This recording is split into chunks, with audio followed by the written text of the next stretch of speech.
Tonight on Capitol Journal, a major broadband expansion announcement from Governor Ivey in Prattville. Karen Goldsmith takes us there. Discussion is ongoing about the state's death penalty after recent trouble with executions. Randy Scott goes deeper on the issue.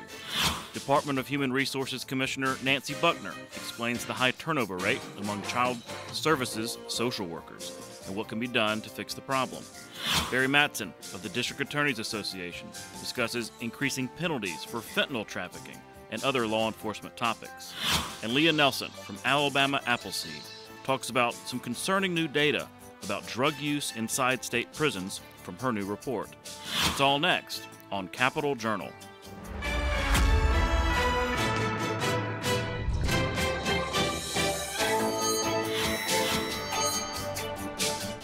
From our State House studio in Montgomery, I'm Todd Stacy. Welcome to Capitol Journal. Broadband was the buzzword in Alabama politics this week. For years, the state has been making plans to expand high-speed internet into rural areas, but the process and the funding have taken time to develop. Governor Ivey this week awarded a $82.45 million grant to build out what's called the Middle Mile, a network of broadband fiber optic lines connecting more communities in preparation for the last mile, extending service into homes. Capitol Journal's Karen Goldsmith was in Prattville for the big announcement. Because in 2022, being able to be connected at home, at work, and on the go is just absolutely necessary. Alabama Governor Ivey and several state leaders say the broadband announcement will be a game changer, an equalizer, and transformative for the state. Y'all, with this winning team, we will be connecting almost 3,000 miles of existing and new fiber infrastructure within just 3 years. This will impact more than 300 Alabama towns and cities. The winning team the governor referenced is the Fiber Utility Network, a corporation of 8 rural electric cooperatives. They received the $82 million grant to expand broadband throughout the state's underserved rural areas. Recognizing the need to bring all Alabamans into the world of high-speed internet, the impact will be felt for generations. On behalf of the 8 members of the Fiber Utility Network, we are honored to be chosen to be a partner with you in building of a middle mile network, high-speed digital highway that will connect many previously left out of the digital economy. State Senator Clay Schofield chairs the Alabama Digital Expansion Authority Board. He's been a leading legislative champion of broadband expansion. Really believe that this day is Alabama's great leap forward. I think that this announcement is going to change our state for the better. And State Senator Bobby Singleton is a member of the Digital Expansion Authority Board. Broadband is the new utility. It is the new power. It is the new water. So we may as well get used to it in our lives. And without that reliable, high-speed internet, it becomes very, very frustrating. It becomes a complicating factor of our lives. This Middle Mile project is expected to provide faster and more reliable internet. For Capitol Journal, I'm Karen Goldsmith. One key value of broadband internet is the advantages it offers local education systems. The COVID-19 pandemic highlighted gaps in connectivity between school systems, with many rural schools having little or no access. Kimberly Evans, a 17-year educator and a K-3 reading specialist, explained how that could now change. This is going to be huge for our babies, especially our babies in rural Alabama. With the onset of the pandemic, our students haven't had the resources needed to be proficient in all of the academic areas.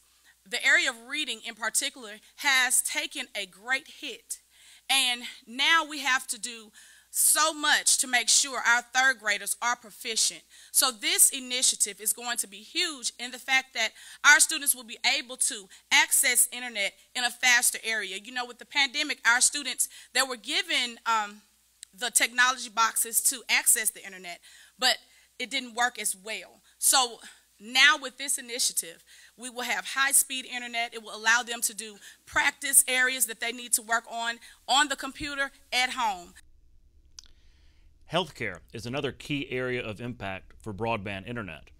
According to Chris Rush, president of the Marshall Medical Center in Marshall County, quality of care, access to care, geography are the main hindrances to rural healthcare. He says broadband expansion and this initiative will make a big difference. There are many avenues of healthcare delivery that are enabled with expanded access to broadband services. With adequate broadband, it's easier to connect a primary care physician with their patient via a telemedicine solution that we've all become somewhat familiar with. A neurologist or a critical care physician or other specialist that's in a tertiary center in a larger city can connect with and monitor and care for patients in an ER or an inpatient setting in a rural hospital. And they can do that through remote monitoring if they have good connectivity. As rural hospitals integrate more with larger systems, much like we are with the Huntsville Hospital Health System in Huntsville, electronic medical records are also able to be shared in real time and to further advance continuity of care and the speed of that care. State education and workforce leaders gathered in Mobile this week for a special summit with officials from Indiana and Colorado to explore ways to better equip students and adults to land sustainable careers. It was hosted by the Brookings Institution, a nonprofit public policy organization based in Washington. Alabama is a national leader in using data to drive its workforce development efforts, including to remove barriers for people entering the labor force. I know we were able to offer them some tips on things that we've done, and it's really great to be able to collaborate with really smart people from all over the country who are doing the same kind of work and trying to accomplish the same kinds of goals that you are. So we call it R&D, rip off and duplicate, and we love to get good ideas and take them, bring them home, and do better with them. Add that I think one reason I brought Alabama into this picture is because I think that the governor's office, Governor Ivey, but also Nick Moore's office and the Office of Apprenticeship here, the way they've been thinking about all this, their engagement with employers, they're thinking about all this in a systems level way. Like, how do we not just have like this funding stream and that funding stream, but use our goals, our metrics to really guide our efforts to move the needle so that these things work together. And I think it's one of the best, most sophisticated systems thinking that I've seen across the country. And so I'm really interested in having the other states come to learn from that and also maybe engage with them on what they're doing to help kind of push it even further. I was able to attend the two-day event and speak with many of the attendees. We'll have a more in-depth story for our next Spotlight on Education episode, which is scheduled for Thursday, October 28th at 8 o'clock. You won't want to miss that. A new report shows that many graduates with elementary education degrees don't pass the teacher certification test the first time. That's according to the Alabama Commission on the Evaluation of Services. The pass rates vary by colleges and universities, but at most schools, less than half of the graduates pass the certification test the first time. In July, the State Board of Education voted to temporarily lower the required passing score on the praxis exam. It was a measure intended to address the ongoing teacher shortage. In its report, the Commission made 3 key recommendations for Governor Ivey and the legislature. Incentivize the completion of traditional bachelor's degree educator preparation programs, align teacher pay incentives with the state's desired outcomes, and publish all educator preparation data on the state's teacher recruitment site. That is, weteachalabama.com. Turning to the issue of the death penalty in Alabama, recent trouble with executions of inmates with death sentences has renewed discussion on the policy and practice of the death penalty. For the second of a 2-part series on the issue, Randy Scott reports. Allen Eugene Miller's execution was delayed due to what some call a paperwork issue. It's given rise to a new debate about capital punishment. Alabama has, as all states, have challenges getting lethal injection drugs, and also in some states it requires the prisoner get a choice between two different valid forms of execution.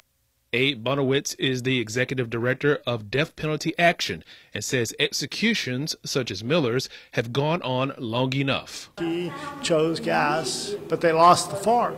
They don't have it, and they're going to try and lethal inject him. And a court ruled that he must have the gas chamber, that they can't use lethal injection. But the state is appealing that ruling. Capital punishment is a punishment that's reserved for the most heinous of offenses. Not every murder is something that qualifies as a death-eligible case. The capital punishment debate is once again heating up in Alabama, and both sides are drawing lines in the sand. Alabama Attorney General Steve Marshall says executions are a legal form of capital punishment in the state. Those who oppose executions say the state needs to change that. We've reserved this particular punishment, the ultimate punishment, for the most egregious of crimes, those that would kill children under the age of 12, for those that would take the life of someone with a protection order, those that would kill multiple individuals in the course of conduct. Meanwhile, the debate continues. We know that we can be safe from people who've done awful things, dangerous people still, some of them. We can be safe from them and hold them accountable without executions. Those that would commit certain felonies along with that murder, it is the public policy of Alabama, and one that we support, is to make sure that that punishment is available for juries to consider. For Capital Journal, I'm Randy Scott. Some late-breaking news tonight. The Alabama Supreme Court has ruled that casinos in Macon and Lowndes counties constitute illegal gambling enterprises and must cease operations.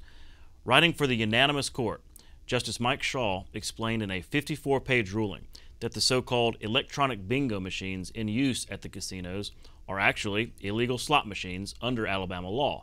Attorney General Steve Marshall, who has battled the casinos in the courts for the last 5 years, touted the victory and said it would result in Victoryland, Whitehall, and Southern Star casinos ceasing their operations. Representatives from those casinos have not yet made a public comment. We'll be right back with tonight's guests.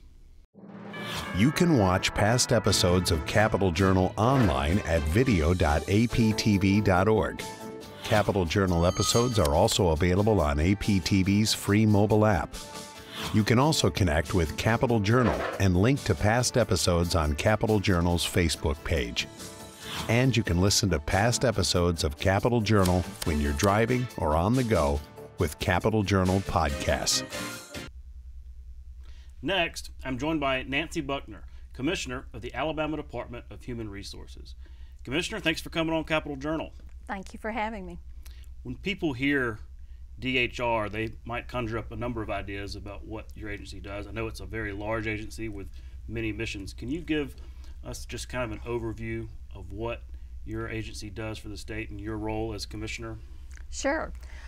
We run several heavily funded, federally funded programs, starting with SNAP, which is known as food stamps, food assistance. Then we run the TANF program, which is temporary assistance for needy families, which was known years and years ago as welfare checks.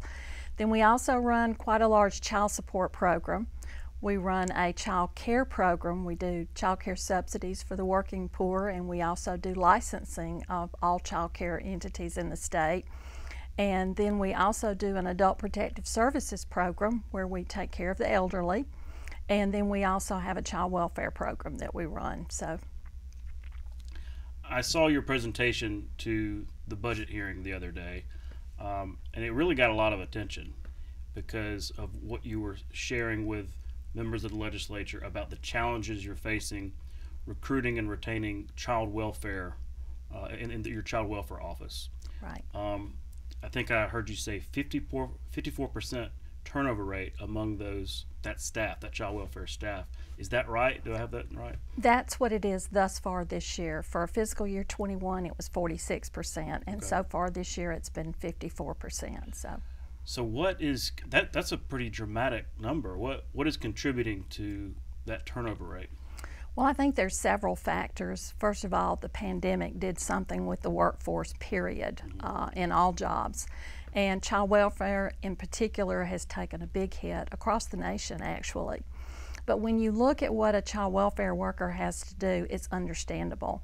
Most people don't know what they go out and they encounter every day because most of what we do is confidential. Okay. But when they go out and they work these reports that have been called into us, sometimes it's law enforcement, sometimes it's a school teacher, sometimes it's a pediatrician, various other professions are calling in reports, sometimes it's a family member. But we're seeing families at their worst times. And when most of our child welfare workers are female, many of them are young, they're idealistic, they just want to help people. And they're going into situations where they may be making drugs, they may be selling drugs, they may be selling guns.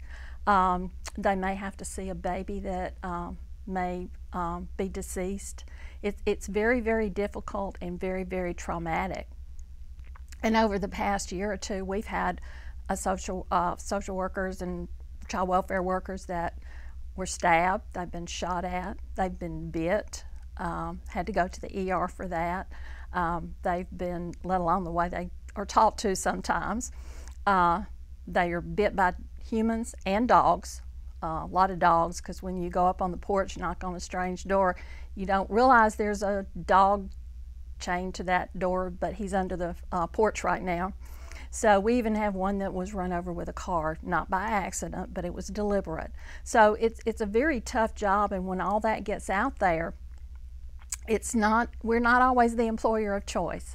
You've really got to love it, you've got to be dedicated to what you do. And then in addition to all that, social media has played a big role. Our workers have gotten threats because of things that have been put on social media sometimes, and we can't respond to that because what we do is confidential. And so we can't defend it, you just have to watch it. And for young workers that are really trying to do good things to help families and children, it's kind of heartbreaking for them. It's not kind of, it really is heartbreaking for them. Plus it's scary to their husbands and their wives and their parents and their grandparents about the kind of work they're doing. I had a father call me recently. He was very upset because his daughter had had a gun pulled on him. She was out investigating a case, and that happened. So like I say, you have all those dangerous things going on. Then you have social media out there, and it's not always accurate. And then they may get threats on themselves or other family members because of their work. And then you have lawsuits. You know, they can get sued for what they've done or not done. And so it's, when you mix all that together, it's, like I say, you've really got to love it to continue to do it. A challenging job for sure, and thank you for sharing all of that. I don't think we maybe appreciate the role they play enough sometimes. I did hear some of the budget leaders talk about possible targeted pay increases, salary increases for those type of workers. Do you see that on the horizon for the next legislative session? If those legislators are willing to do that, I am certainly willing to help them do that, because I think that would be a wonderful thing to do for our staff. Will that solve all of our problems? Probably not, but it certainly would go a ways to solving them. Well, we recently reported on some of the struggles that social work graduates were having trouble passing the social work licensing exam. There was kind of a gap between graduating college with that social work degree and then passing the licensing exam from the state. From your perspective, what needs to change there? Is it a situation where the college courses maybe don't match the licensing exam, or vice versa? Does the licensing exam need to match up with the college courses? Do you have a perspective on that? I really don't, Todd, but I hope that the Social Work Licensing Board and the schools will get together to get that resolved. What we try to do is, if somebody can't pass it within that required time frame, then we suggest that they get on something called a caseworker register, because we have a lot invested with training that we've done, and we would like to keep them until they can resolve it and pass that test. So that's generally what we do. But I do think those two entities, the schools and the licensing board, need to get together and come to some kind of resolve on it, because we need social workers so badly, and I know the Department of Mental Health needs them too very badly, and so I hope that gets worked out real soon. Your agency also works with adoptions and foster care. We saw legislation come up this last session dealing with adoptions, maybe trying to streamline the process a little bit. From your perspective, does the legislature need to change laws as it relates to adoptions or foster care, or what do people need to know about that process? Well, I think we're really talking about two different things. When we talk about adoption, just standalone by itself, I don't see where that needs to be streamlined all that much. There may be one or two things in the law that needs to be tweaked a little bit. People that are doing a foster parent adoption can think that it takes a long time. It's really the termination of parental rights that takes a long time. But when you think about it, when you're taking someone's child away from them forever, that's not a quick process, except it should be a quick process if you've abandoned the child and done some things like that, which the law does allow for that. And I think there may be a few things that could be put in that portion of the law that could speed up some things. And there have been things done that the legislature has done over the years to help expedite that process some. But I do think that's something that you shouldn't do quickly. You should do very deliberately, and you need to make sure you're doing what's in the best interest of that child while protecting the parents' interest and giving them a chance to correct what's wrong in their life. And we do a lot of adoptions in the state, but we also return a lot of children. I'm happy to say that last year I think it was 73% of our children went to a relative, which could be a parent, could be a grandparent. And that's a pretty good percentage number while still maintaining those adoptions. From foster care, they went back to a relative. Wow, okay. And that takes a lot of work to do that too. But I'm very proud of it. The family stepped up and did what they needed to do, and we put the resources in for them, so they got to go back and be with their family. But when all that fails, then we need to find a home for those children, because they need permanency. The state was never meant to be a parent for the long term. Mm-hmm. One of the things that struck me about, one of the things we learned through the pandemic was the importance of child care. And sometimes the dearth of child care. Of course, many got shut down and everything, just like everything else did during the pandemic. Your agency plays a role in that, like you said, licensing, safety regulations, and things like that for child care facilities.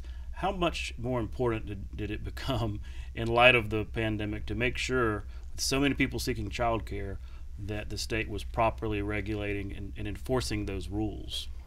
Well, I think that's important, but to me, the biggest thing that came out of the pandemic regarding child care is that the bosses, the entities, the companies, the corporations realized that you cannot talk about workforce development without including child care. Right.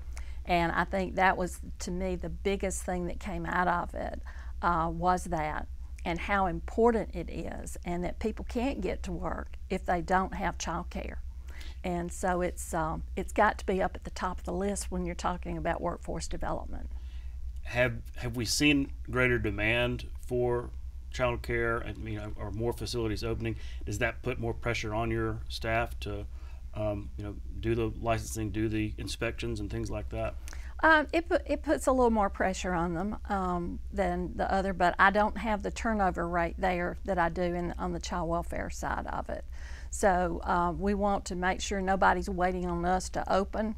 I know there's a process and it takes a little while, but we don't want that to drag out, because we know how very important that is to the employers out there, but also that mom or dad that's trying to get to work and needs a place that they can rest assured their child will be taken care of. Mm-hmm. Well, you're so right, and I'll admit that I wasn't as aware as I am now about just how important it is. It's essential. It's vital, really, when you're talking about the workforce. So a lot of lessons learned. I'm the first to admit it. Commissioner, we're out of time, but thanks so much for coming on and updating our audience about all you're doing at DHR. Thank you for having me. We'll be right back. You're watching Alabama Public Television.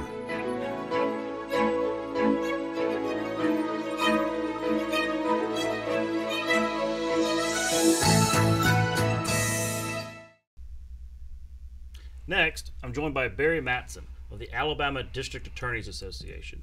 Barry, thanks for coming on the show. Thank you. Appreciate being here. Thank you very much. I wanted to have you on. You presented before this legislative budget hearing, these informal budget hearings to have. You may have been the last one to present. I think so. About the funding situation facing prosecutors throughout the state. Interestingly, the legislature really doesn't control that money. I think a lot of people learned from your presentation. So I wondered if you could briefly talk about how DA offices are funded and some of the challenges there. Thank you very much. I appreciate the opportunity. And it was great to have the opportunity before the joint committee the other day, too. We haven't had that chance to have that transparency and openness with them, and we really did appreciate it as an association. The DA's funded in Alabama, unlike any other DA's association, or not DA association, but district attorneys across the country, prosecutors, no one's funded like we are, and it's so upside down. Our budget, there are 42 DAs in Alabama, 67 counties. Some are multiple counties. And our budget for, say, 2023 is over $100 billion. That's our proposed budget that we hope if we're able to make the hires and that kind of thing. But we will start October 1st with a $74 million budget deficit to begin the year. We get roughly 36% of our funding from the state general fund. And the deal is, go make up the rest. And so this current legislature has been very helpful. Representative Klaus and Senator Albritton working with us, trying to get those numbers better. And the governor, we really appreciate the effort her office has done. But it's such a huge gap, and there's a $60 million gap that they just can't make up anytime soon. And so how do we fund, over 70% of our budget? Well, we do it through what I call gimmicks. In the past, legislator, maybe I think it was in the late 80s, early 90s, the legislature passed a thing called the Worthless Check Fund. And when businesses were going under terribly back then with worthless checks. And so they created an operation in the DA's office where we went and worked with businesses to collect those worthless checks. And there was a fee, and it funded much of the DA's operation. So we were pretty much out of sight, out of mind for the legislative funding process for years. And we should have been. Those were decisions made by people that are no longer here. But once debit cards came in, no more checks. So the gap's been tried to be filled over the years with court costs, bail fees, solicitor fee funds, local legislation, jail fees, or grants, federal grants. We rely on those. And so none of those are sustainable. They never meet their mark. And so that proposed budget of $114 million will fall way short next year because we won't raise all that money during the course of the year. So the DAs are forced every month and every quarter to deposit money that they raise locally into a state account, and it's commingled with that 30% funding from the state general fund to make payroll. Mm-hmm. And so every expense in their office, the general fund money only pays for salaries. That 36% only goes to salaries. But the DAs are forced, every pencil, piece of paper, tank of gas, everything they have to fund it through local efforts. And you could also see how that sets up potentially bad incentives, or at least sets up the appearance of such. And so I guess my question is, look, just about every agency wants more money, mm-hmm. right, across the board, sure. Even in these good budget times. But should the state change that model to better fund prosecutors so that there aren't thoughts of those incentives? That's correct. And we do not, this is not an ideal situation. It's not one the DAs are really happy about, and nobody likes those fees, and they're constantly under attack. There's bills in the legislature to dial those back. There's efforts and lawsuits, but we're not the only agency funded that way. Leah, the clerks, the circuit clerks are funded heavily through those same fees, mm-hmm. and funds. So it's a kind of across the board. So when they talk about repealing those fees, it really does have an impact on services for victims of crime and our ability to be able to prosecute cases. Mm. Well, I appreciate you informing us about just that funding situation, because mm-hmm. I don't think a lot of people are aware. Yeah. Mary Sell recently reported on this Class D felony situation. This is the the class of felony that was created back in that reform law, I guess 2015. And some of your prosecutors are saying it's a problem because it doesn't allow them to keep drugs and drug traffickers off the street. Walk me through some of your problems with the Class D as it exists right now. Okay. I think there are several things during that legislation in 2015 that were what I think were experiments to see, what would work to reduce prison population. And what was failed to be realized at the time, and we certainly know it now, 83 to 84% of our prison population in Alabama, incarcerated in DOC in a prison, is violent. Rape, robberies, and murders. And the ones that are not violent are there for a dip or a dunk or a revocation or for drug treatment. So that small percent is in and out for treatment or for some purpose like that. But that static population of 83 to 84% are violent. And so this narrative was out there that we were filling our prisons with low-level bad check writers and people possessing marijuana. And we're not. They're not in prison. We're not seeing those. We weren't then, and we certainly aren't now. And so what happens is they created a D felony. We have an A, B, and a C. We always had those. It's the same for misdemeanors, an A, B, and a C. A being the worst. That's murder, rape, robbery on down. And the D felony incorporated possession of some drugs, using a forged prescription, using a forged check, using a credit card, stealing somebody's credit card, or a theft up to $1,400. And so those are the offenses that a lot of folks that have addiction or other issues that need help are committing. It becomes, an addiction is so bad. You're on heroin, you're on methamphetamine. So breaking into a house, burglarizing a house, stealing somebody's property is a rational decision to get money for drugs.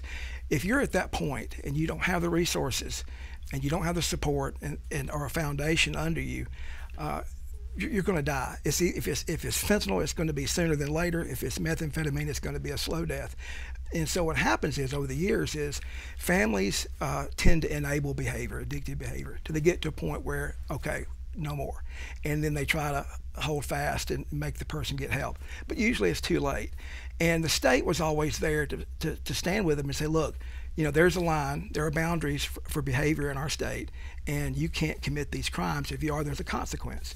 And so that's what makes drug court work. It's what makes veterans court work, mental health court, is that you have committed a crime. And because you've committed a crime, there is a potential consequence of going to jail.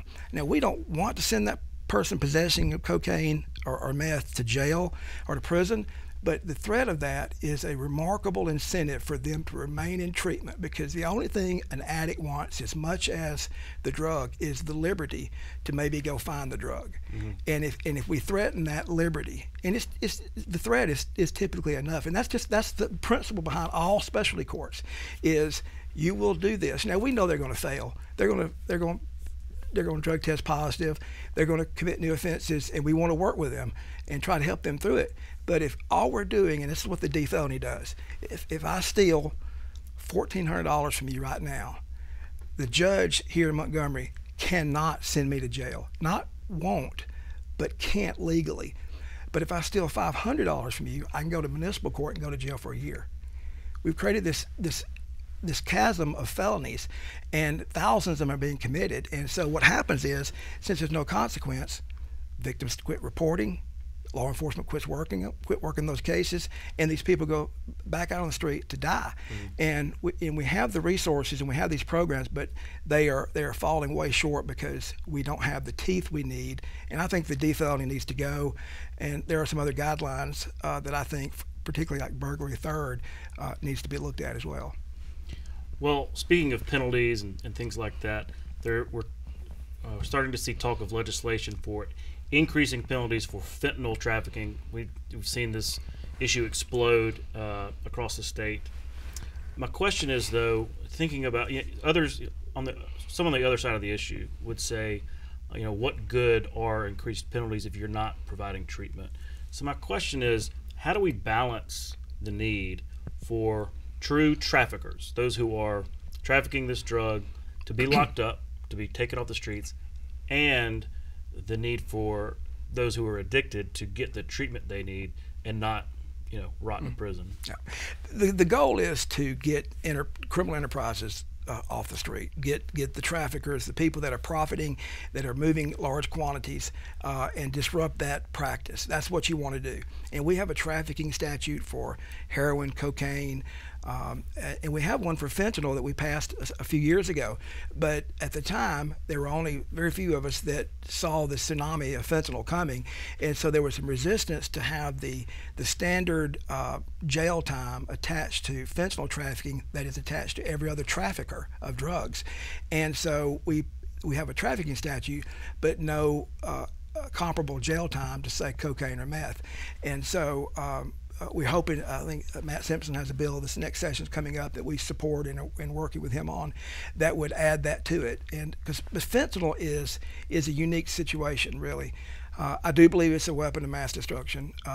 3 grains of salt worth of fentanyl would kill you and I instantly here if we inhaled it. We would overdose. And if you had much more than that, you can kill a room full of people. You can kill a stadium full of people if you have enough, and it doesn't take a lot. And it is an acute problem right now.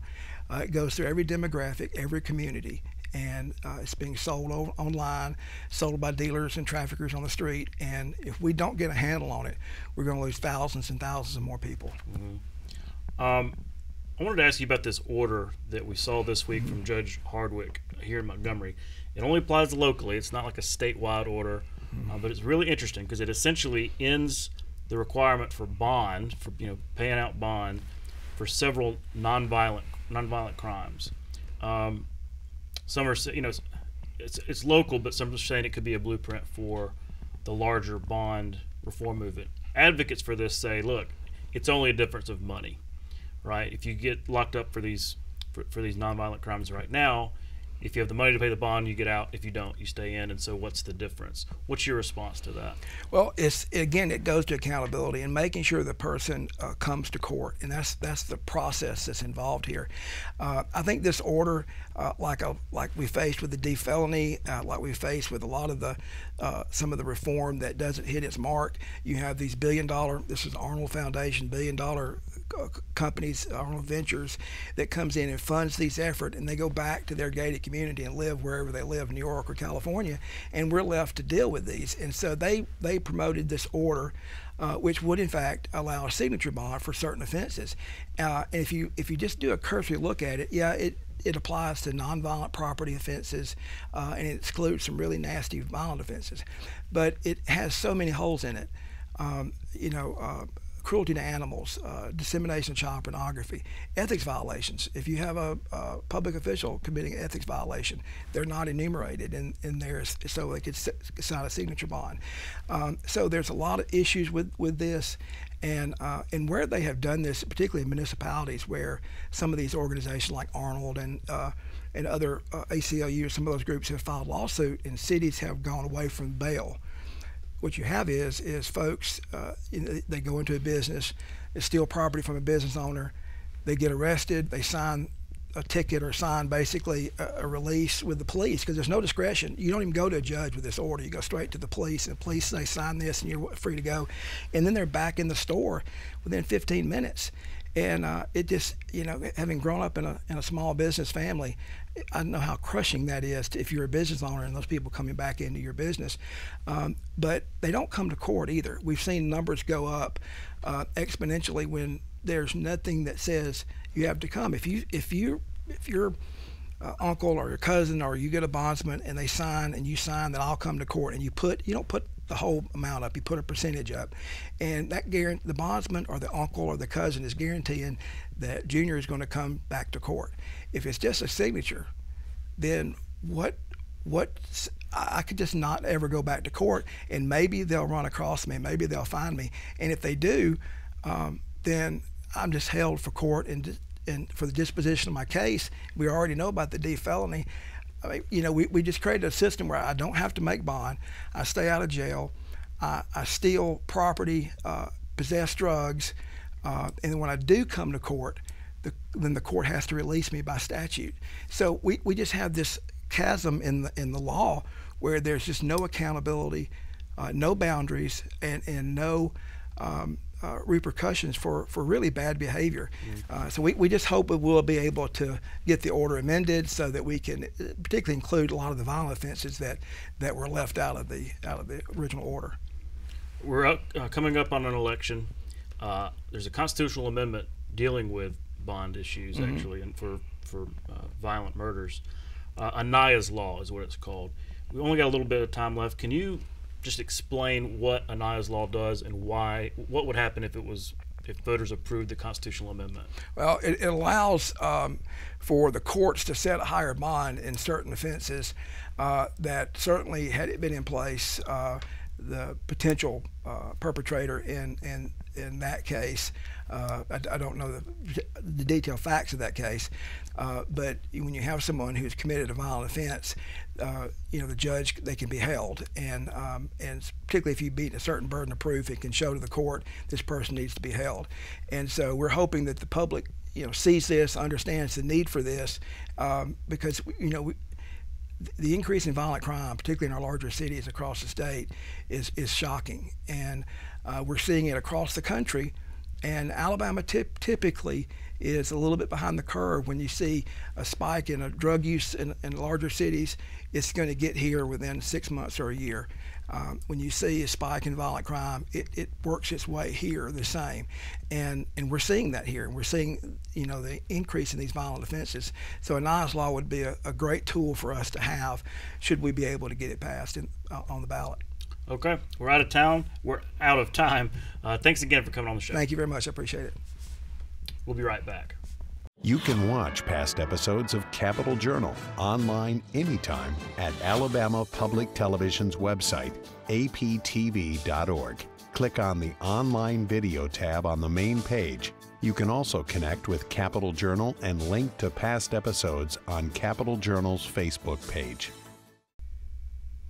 Next, I'm joined by Leah Nelson of the Alabama Appleseed Center for Law and Justice. Leah, thanks for coming on the show. Thanks so much for having me.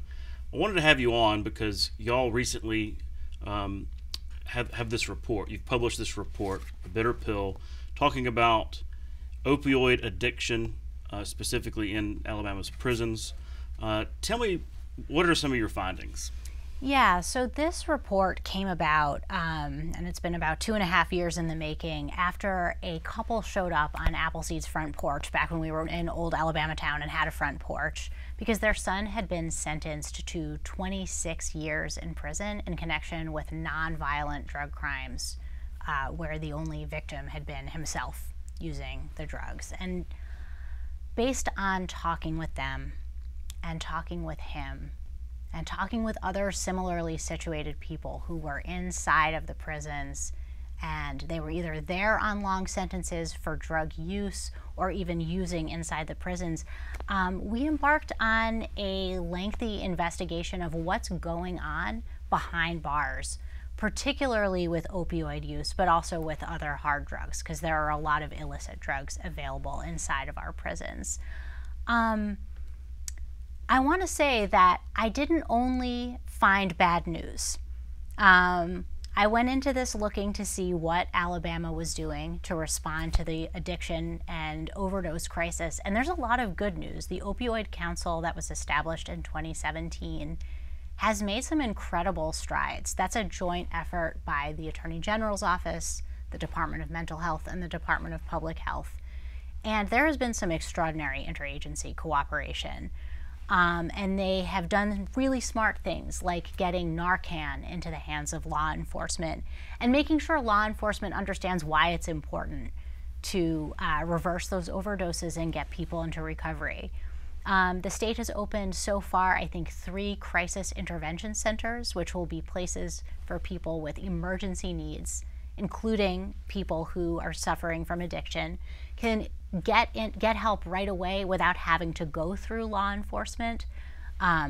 Even if law enforcement picks someone up and finds that their behavior is prompted by drug use, law enforcement can choose to just give them an opportunity to detox and get into recovery without touching base at a jail, which is great, because really What people who are struggling with substance use disorder need is options and opportunities for recovery.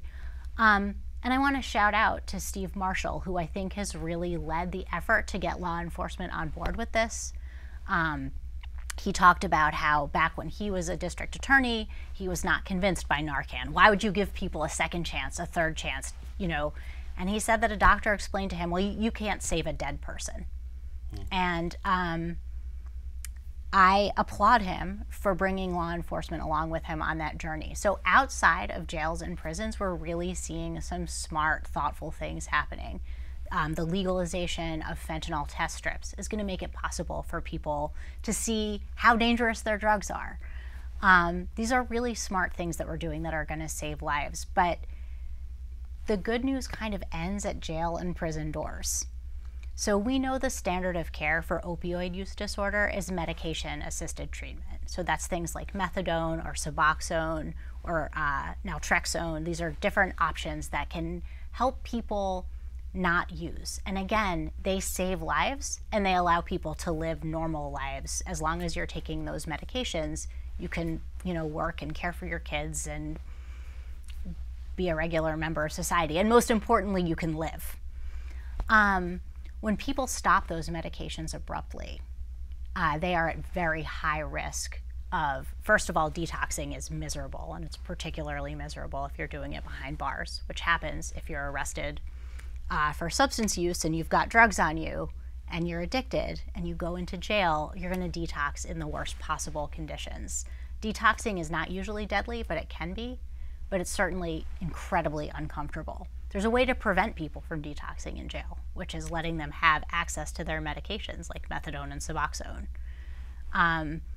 That would also save lives, because people who are addicted, who detox in jail, when they leave, they are 40 times as likely as other people to die of an overdose after they leave, because their bodies aren't prepared for the drugs that they take, and they can die. So again, if this is about making sure that people have a chance to get better, we first have to make sure that they're alive.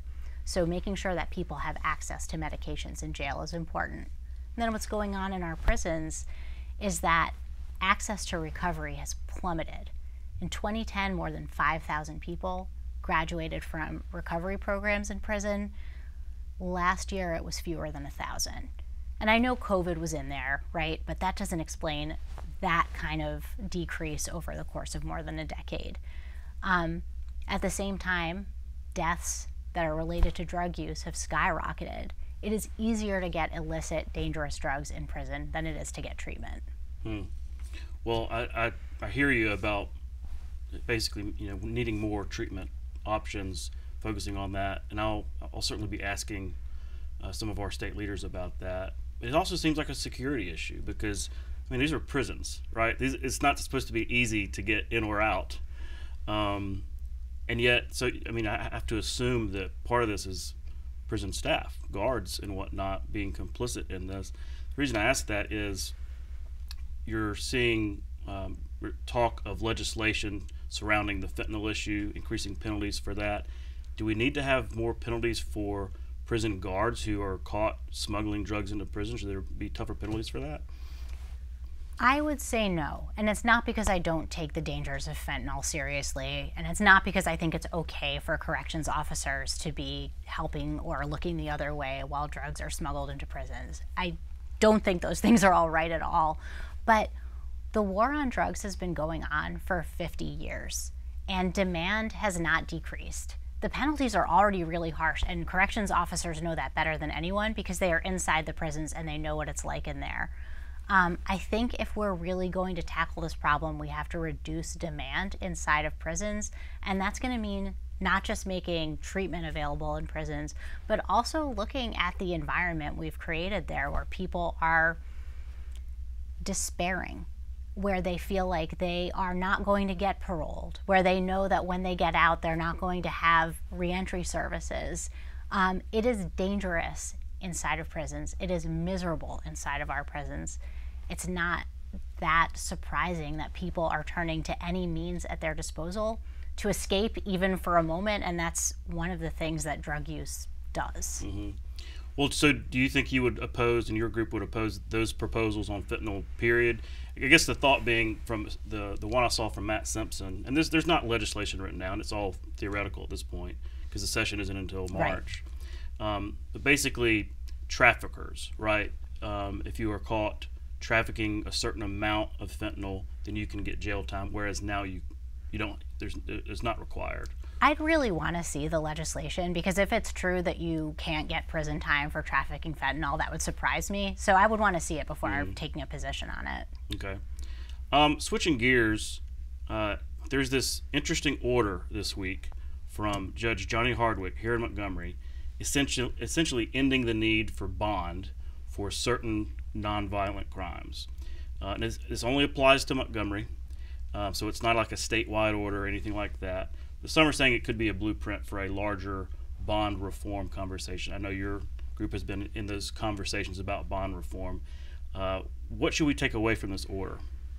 I think it's really important to recognize that right now, so I've looked at the order. I didn't help draft it, but I was on the team that has been talking about it for a couple of years. First of all, it's important to note this is a community effort, and the order was written by judges and signed by the presiding judge. But right now, you can get bond and get out for almost all criminal accusations, right? I think the only thing that you can be denied bond on is capital murder. There may be a few others. So the only difference between people who get out and people who stay in is whether they have access to money. So if we want to talk about that, if we want to talk about whether it doesn't make sense for certain people accused of certain crimes, even though they're presumed to be innocent, to be able to get out pre-trial, that's really a different conversation than whether it makes sense to charge people to get out. Okay, because I guess the pushback I'm hearing is that, all right, well, you know, one of those nonviolent crimes is theft. So if I get arrested for theft, I could basically sign some papers at the jail and be back on the street within an hour. And is that a good idea? Well, if you're arrested for theft and have access to money, and your bond is set at an amount that you can reach, you have the same outcome. So again, we're really not talking about a system that is equitable. People who have access to money can do what you described. And if that's bad, we should have a different conversation.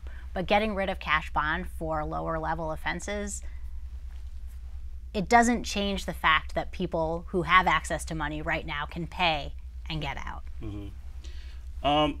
There's also talk about Class D felonies. This is something, this was part of the criminal justice reform from 2015 in that neighborhood. Cam Ward was really involved in that, where this new classification was set up for certain crimes that maybe shouldn't lead to prison time, right? Part of the thinking being our prisons are too crowded and we're sending people there that shouldn't be there. But now we're hearing from prosecutors that this Class D classification isn't working. They're saying that, particularly on the drug scene, that they're not able to get people off the streets. What's your response to that? I sympathize with their feeling that they're not able to get people off the streets. We don't have enough recovery options. Those 3 crisis centers are a fantastic start, but they're not enough. There's more than 3 places in this state, and a lot of the places where the drug crisis is unfolding and where it's worst are the most rural places. So I really understand the impulse behind this, but I also know, and this is language from the Sentencing Commission, possession of controlled substances dominates among Class D felonies. So we're talking about people who have substance use disorder.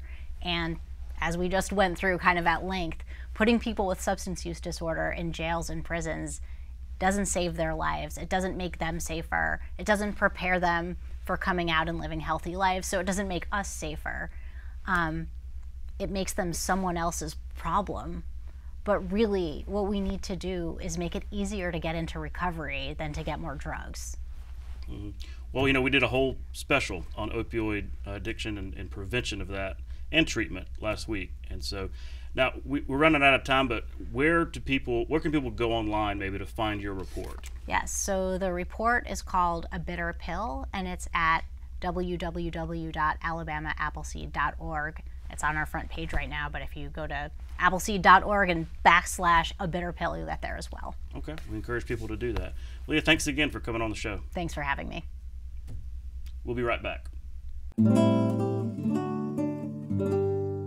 Singer Wilson Pickett was renowned as an energetic and intense performer. The Prattville native gained international fame with such hits as Land of a Thousand Dances and In the Midnight Hour, and became one of the biggest music stars of the 1960s and 70s. He remains one of the most unique and significant artists of the soul music era. Atlantic Records producer Jerry Wexler encouraged Pickett to record at Stax Records in Memphis, merging the gospel roots of Pickett's vocals with the strutting, layered rhythms of the Stax musicians. Pickett soon was topping the R&B charts and crossing over to the pop charts. In early 1966, Wexler took Pickett to famed studios in Muscle Shoals, which had built a reputation as a versatile source of hit records. He and the Muscle Shoals Swampers recorded celebratory hard-driving hits such as Land of a Thousand Dances and Mustang Sally. Wilson Pickett was inducted into the Rock and Roll Hall of Fame in 1991. That's our show for tonight. Thanks for watching. We'll be back next week, Friday night at 7:30, right here on Alabama Public Television. For our Capitol Journal team, I'm Todd Stacy. We'll see you next time.